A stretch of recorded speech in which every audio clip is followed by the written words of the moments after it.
Барлықтарыңызға сәлем. Мен сразу айтайын, кеше редактордан сызтат шуткаларын қараймын.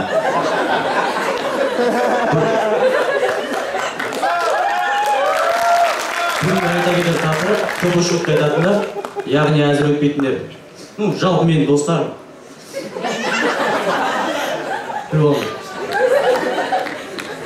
Оларда ұят болмайды.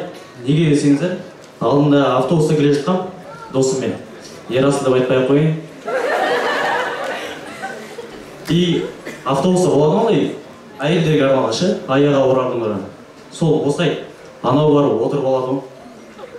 Неге десеңіздер, сол өйткені ол Ерасыл. И олармен жеке жүрген кезде, олар өздерін байсал ұстап, серьезно болып кетеді ғой. Ал қызбен жүрген кезде, алды Ерасылмен жаңағы нәкөйді көрем ғой. И екеуі тұрады, сұңқар өсіп кеткен. Ардагер жайдармашылар ғой жалпы. Алдарыңызға өнер көрсеткен 3-ші степен электрик таққан сұңқар.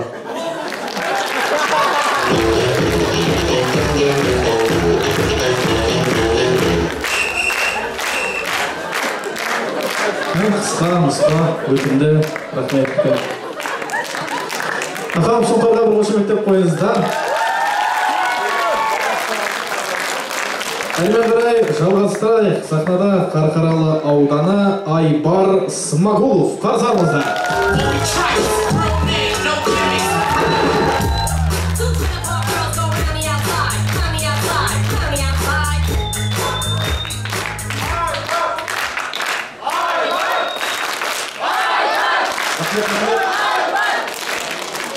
Бәріне сәлем, менің есім Айбар.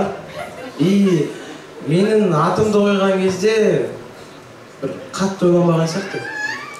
Примерно далада тұрып, күн бар, жер бар, Айбар. Күшті. И сондай аттар бар, атында заты сай емес. Мысалы, мен түнде Айбар болып жүрсем, күндіз күн бар болып жүре алмаймын ғой. Сол сияқты Батырхан деген балалар қорқақ келеді. Ислам деген балалар клубтан шықпайды.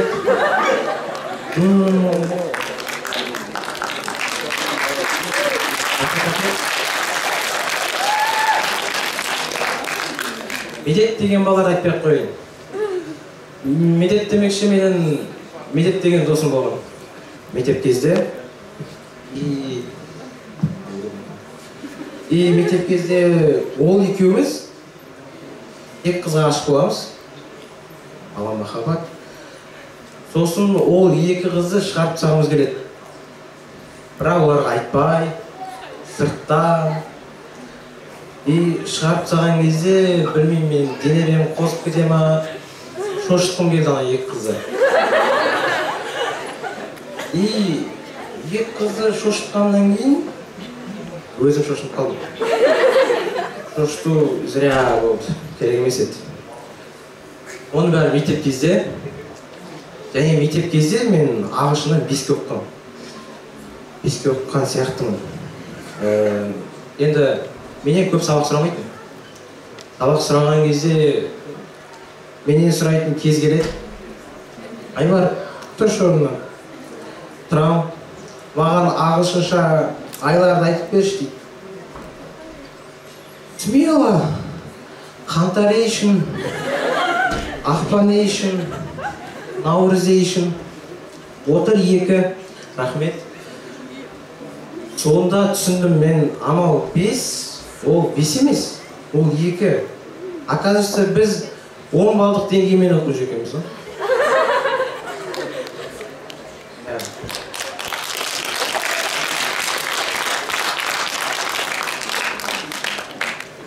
Сосын, кімде андай бол?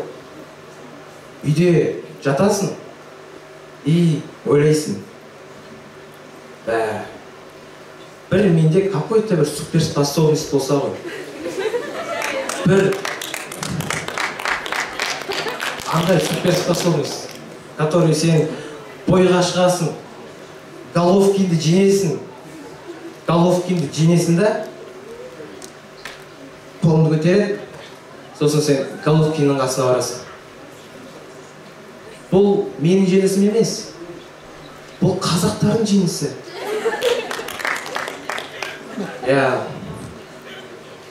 Сосын тағы андай болады. Даладан ақша тауып алсам екен.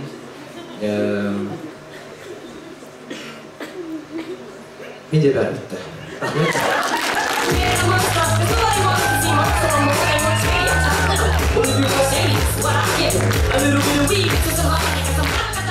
Рахмет, Айбар Смағұлов.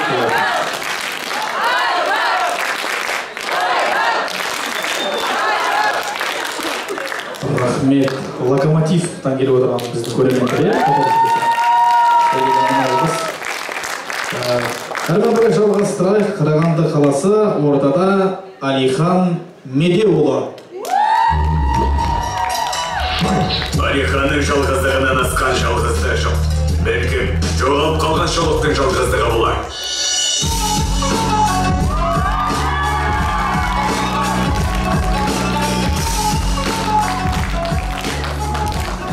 Халқым мені көрмесе сағынама, өтпейтін әзілдерімді көріп жалығама. Японский музыкамен шықсам дағы шапанмен келіп тұрмын сахнама. Ассаламу алейкум, әзілсен қалым! Шымкентте қауын, Көкшетауда жауын. Брат, тоқтайтыш, шешіп қапты бауын дейсің. Мә, не деген керемет зал, не деген керемет әділ қазы елері. Анау Мадагаскар, пингвин из Мадагаскаре деген сияқты тізеліп отыр ғой төрде. Ернат аға, сізді бірінші рет көрдім отырғаныңызды. Бұлай қарасам красавчик екенсіз ғой. Біз просто сахнаның шетінен қарап бетіңізді көріп үйреніп қалғанбыз ғой. Мә, жеке, қалыңыз қалай? Ассаламу алейкум, бір тұрып қойыңызшы. Әп бәрекелді тұрды. Тұрып қойды, әп бәрекелді. Ертең прикол сұрайтын болдым ғой, жекені тұрғыздым деп. Ассаламу алейкум, тамадалар, ассаламу алейкум, қалайсыздар? Сіздердің нарядтарыңызда келіп тұр міне. Сіздерге бүгін той болмайды ау, өйткені бәрі мен оқаймын. Жарайды, бір-екі той берем, бірақ ақшасын төлейсіздер.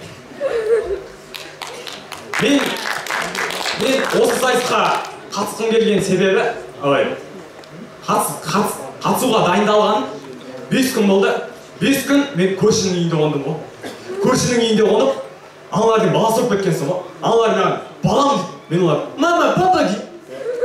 Сосын олар маған тамақты жиып береді. Сол тамақтарды жейін десең, аузың бере екен. Ораза қабыл болсын ағайын!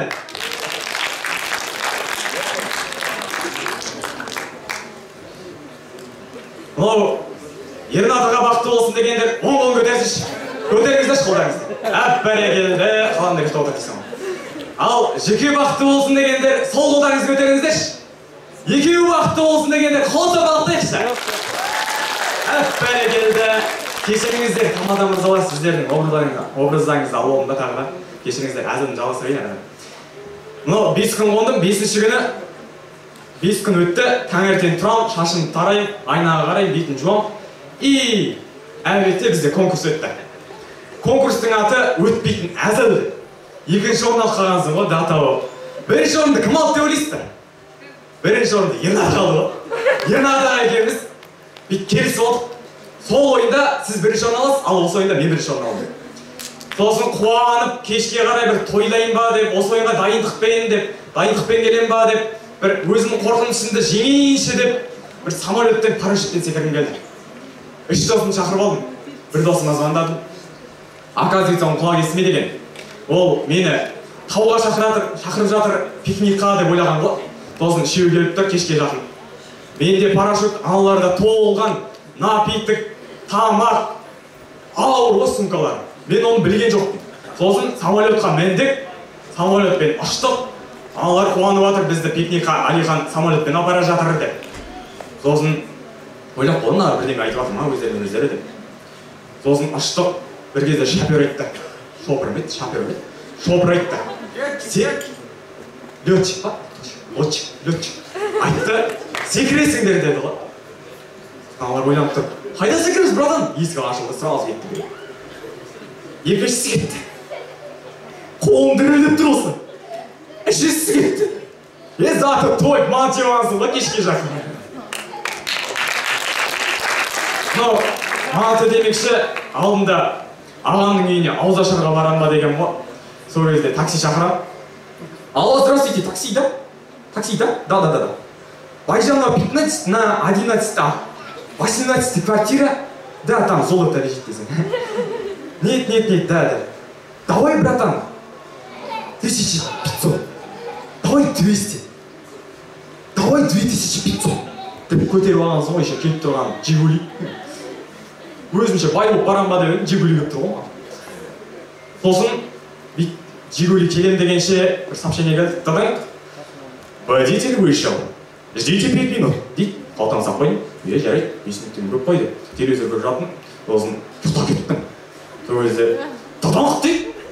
Қарайын. Водитель пришел. Ожидание 5 минут дейді. Мә, қазақша 5 минут. Орысша жоқ. Сосын мә, ана жерде астан кестең шығарып үйді іздеп жүр. Курткам жоқ. Бар духовка ана жер. Ысып кеткен, терлеп отыр. Душқа түсіп аламын ба деп ойладым. Жоқ, болмайды дедім да.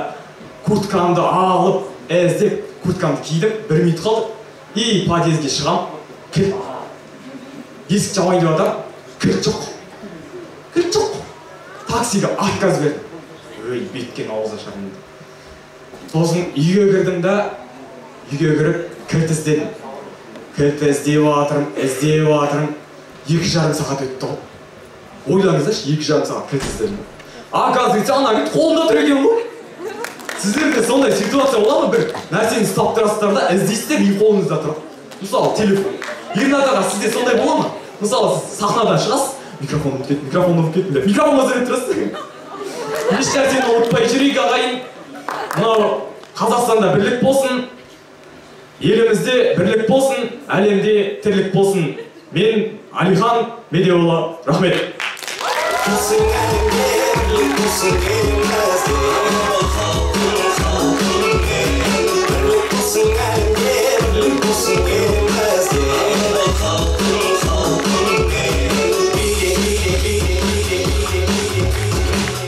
Рахмет, Алихан Медеуұлы болатын.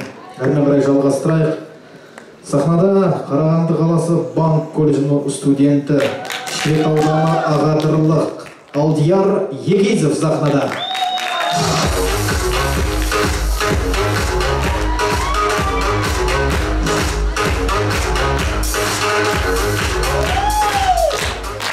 Ондай шапалақ емесің, қаптай емеспін өзім.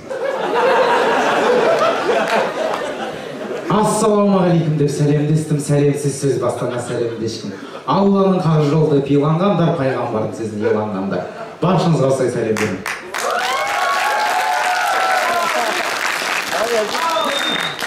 Мен неге сөзімді былай бастадым? Жюрида 3 тамада отыр. Неге олай бастамасқа? Неге мынандай костюм шалбар киіп шықтым? Жюрида 3 тамада отыр. Мен басқа амал таппағаннан солай шықтым. Мен бүгін өте күшті зат қозайын деп ойлап шештім өзім. Тоқаевтан кейінгі екінші адамдар Абу бандиттер туралы. Абушкалар.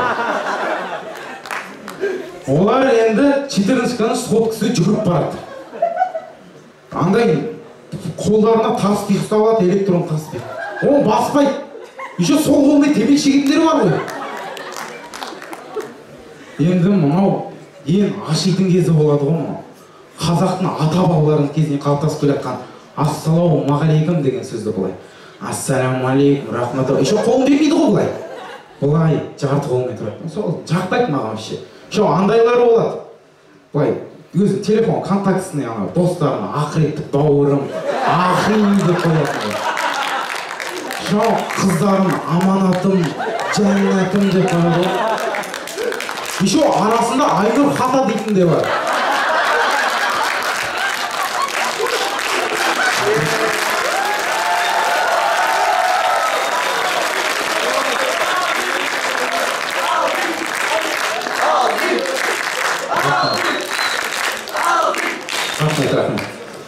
Енді мынау Еркотик ағамыз маған сөздің соңында бір мораль керек деді.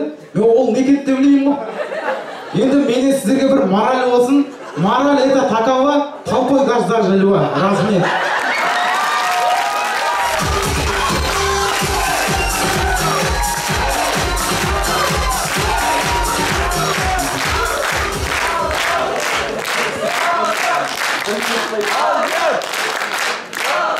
құрметті тамаша Алдияр Егизов, осы қошеметтің барлығы сен үшін. Рахмет, негізі байқасаңыздар қысқа нұсқа өнер көрсеткен өнерпаздар жақсы өнер көрсетіп жатқан сияқты, иә? Чем созғаннан гөрі, иә? Қатысушыларға бір қошемет деп қояйық, оңай емес. Жалғыз өнер көрсету. Ендеше бізде осы номинация бойынша 2 қатысушы қалды, 2 стендапер. Ендеше соның бірегейін қарсы алыңыздар. Қарағанды қаласы Мед Академия Бақберген Бақытжанұлы.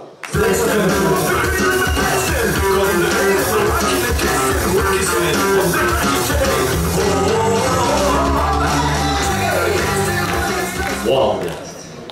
Аллахтан қалдырға.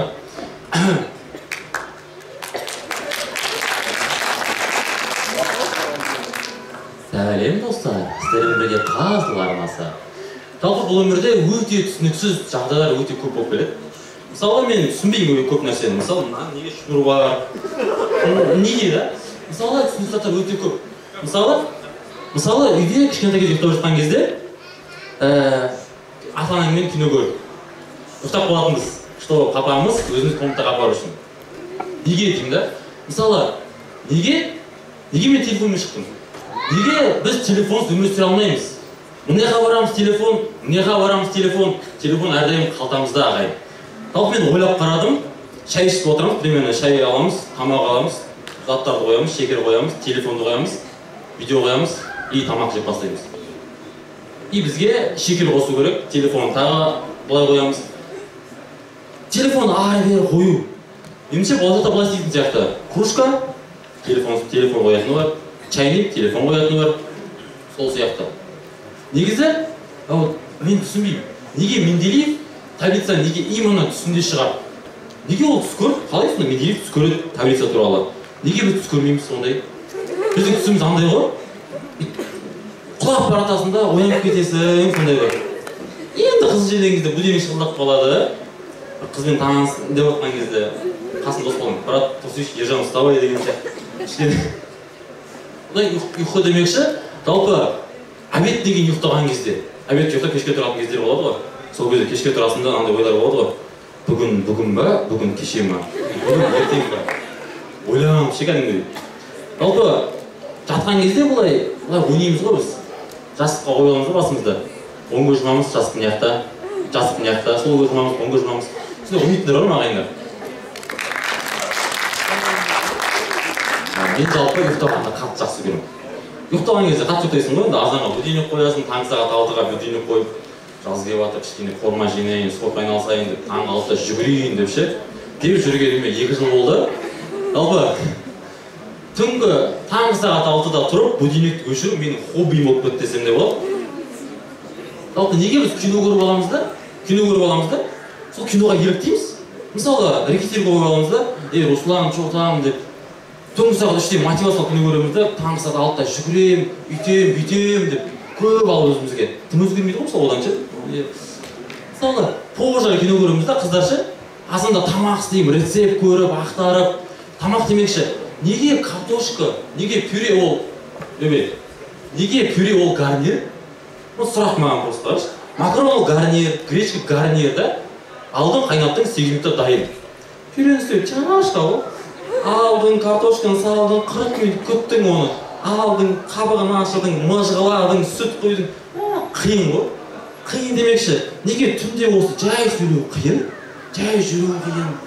Жай өте қиын ғой түнде. Мысалы, маған көп айтатын кішкентай кезде. Бақберген, Бақош, жай, көшініп айтасың, жай деп. Мен қорқатым да. Неге жай? Мен жай жүретін беріп, жай. Уақыт өтті, мен үйде тұрамын, квартираға барып. Бір күні түнгі сағат 3, просто су ішуге бардым, кухняға. Су алдым, іштім. Сөйтіп келатсам, мен жай жатырмын да. Мен байқамаймын бірақ. Қарапжымда сөйтсем, мен емес екен қатты жүретін. Пол екен да, шқол екен. Одан кейін тарапта, біз мына бәріміз адамзат, мына эволюцияның шыңымызда пик, ойлаңдаршы, пик. Ең патология біз да, бірақ тіршілік есіміз да, ойлаңдаршы, көшеде кетіп бартамыз да, өз аяғымызға өзіміз шығанып қойып, бірақ біз ғана да, олай қарап тұрсаң. Бірақ біз қолап еще бетімізді жарақаттап аламыз да, бетіміз теп-тегіс. Біз бірақ нәрсе істей аламыз да, құлаған кезде қолымыз тірейміз да. қолымызды сындырып аламыз. Жалпы біз адамзат ғаламшардың, яғни 18 ғаламның ең көркем асыл адамдарымыз, яғни сол үшін көркем мінез болу керек.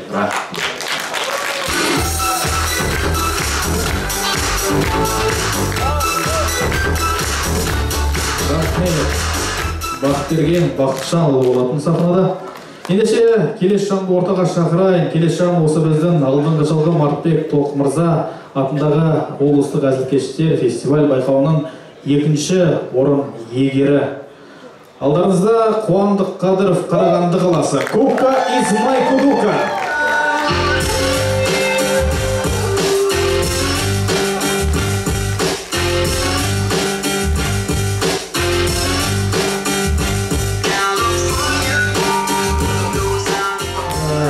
Мақтап-мақтатса да енді өте алмай қалып жүрмеген. Егерде қазақ болып тумағанда нетерен әнін орындайтын Қуандық Рахым мен девушка из города Караганды әнін орындайтын Мәди Қадыров екеуі бір-біріне үйленсе,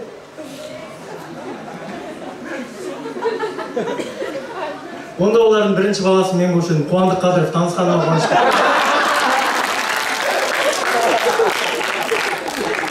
Так, ехала. 2002 жылғы мен танысып қояйық. Залда бар ма 2002-лер? Шапалақтаңыздар. 20 жыл құтты болсын. Так, мен де 2020-20-дамын мен де. Менің байқағаным 20 деген возраст, ол ең біртүрлі возраст екен. Сен өзіңді не үлкен қылып сезіне алмайсың, не бала сияқты емессің да, не той, не другой. Менің басымда екі оқиға өтті. Біріншісі мен супермаркеттандай стол бар ғой, білесіздер ғой, кассаның жанында заттарын реттеп алатын стол болды. Сол столдың жанында тұрып, осылай телефонымды алып шығып, уақыт қарағам, сол кезде картам құлап қалған ғой, оңай. Мен оны көрген жоқпын, салдым да шығып бара жатсам, маған бір орыс әйел тұрады да, мужчина, вы карту уралили, мужчина. Мужчина. Мальчик деген жоқ. Ты деген жоқ. Деген жоқ, мужчина. А екінші оқиға вообще болған қарама қайшы. Мен үйге барып жатырмын, жаяу маған қарсы бір қазақ әйел келе жатыр да, қасында қолында бітті бала бар. Яғни бітті бала жылап келе жатыр да, андай қарапайым жылаулар болады ғой, бармаймын, ондай емес. Ана баланікі прям временем шығатын жылаулар болды. Мен ойладым, вряд ли бегемотқа бара жатыр ана бала, иә? Мен дейді, ана әйел маған жақына келе жатыр, енді жаныма келген кезде, жылай берсең, дядяға бере салам, алып кетеді. Қайдағы дядя, біріншіден. Екіншіден, қайда алып кетем мен оны? Мен неге өзім әзір келем? Или өмірде достармен әңгімелесіп тұрған кезде, что-то соңғы уақытта ұйқы жоқ, что-то. Ұйқы ашылып кете береді. Кукалы возрастпен солай болады. Возрастпен? То есть 20 уже возраст па? 2-0 деген возраст, тиктокты өшіп, немене көрейін? Поле чудес? Или андай киім сататын магазинда жүресің да, білесіңдер, қыздар көп болады ма? Консультант қыздар, клиенттан көп қыздар жүреді ғой. Полкада киім алып қалған кезде уже араластырады ғой, көмек керек па? Вот менен үлкен қыз маған келеді да, мен көріп тұрмын үлкен екенін, өйткені көрініп тұр енді. Мұрты болды, жоқ. Маған келеді да, ағай сізге көмек керек па дейді. Ағай? Мен ба ағай? Сен ағайсың, мен ағай емес. Сен тұрым, мен табанымша, қайдағы ағай? Там обидно болып қалды, ренжіп қалдым. Жоқ, мен іште алмай, мен жай қарап жүрмін, керек емес, рахмет, апай. Еще саған соны айта берсе бар ғой, сен соған сене береді екенсің. Мен айттым ғой, ұйқы бұзылды. Бұл жер қазір түнде аяқ қақсайды. Енді жатарда тістерімді суға салып жатсам, болды.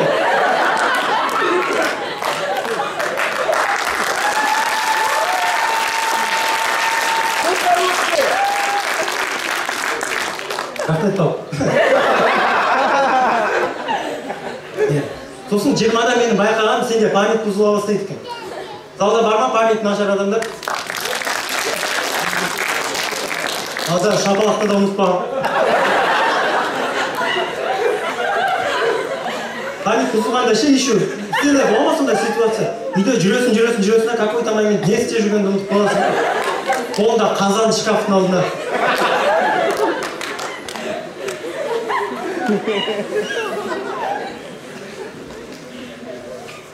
Мен ойлаймын, неге память бұзылды деп. Бұл ата-анадан, мне кажется. Қан арқылы, ген арқылы. Өйткені мен үйдегілерімде память нашар, әсіресе папанька. Папам магазинға жұмсаған кезде, ана алып келіңіз, ана бәрін жазып берді, мен ұмытамын. Кола мен рожке ғана аласыз, папа. Мамамен бір жерге продукт алған кезде, кассаға келген кезде, обязательно кассаға келген кезде. Ой, Кука, мен жұмыртқа ұмытып кеттім, сен тұра берші, мен кеттім. Бір аптаға просто жоқ. Ақшаның бәрі мамада алдында бір адам продукты тауып үйлеп отыр, сенде паника. Инсульт сенде. Мен сахнаға айтып уайымдап шықтым. Еще қырсыққанда алдындағы адам сразу өтіп кетеді ғой. Сен тұрасың, продуктыдың бәрін қарыз қалып тұрған адам сен.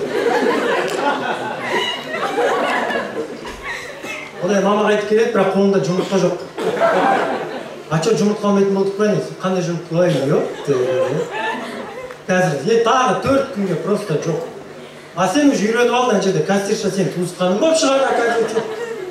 Қандай акциялар бар супермаркетте, бастықтың неше қатыны бар, сен бәрін біліп тұрасың уже кассирша.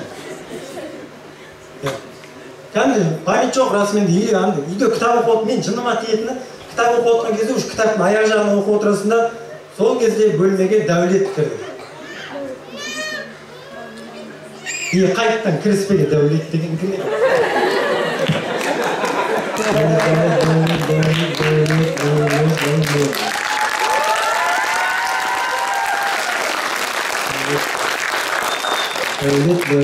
Дәулет ол Айзеренің күйеуі. Все, дальше.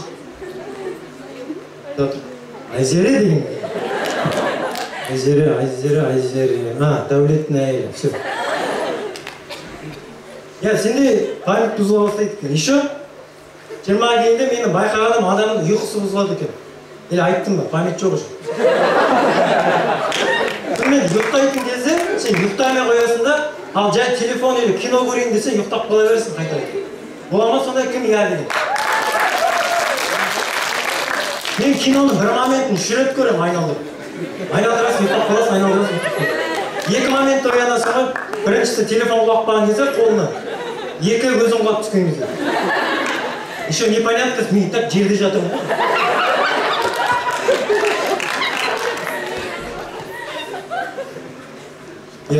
Сосын 20 жасында мені байқағаным, саған бәрі ақыл айтқысы келеді.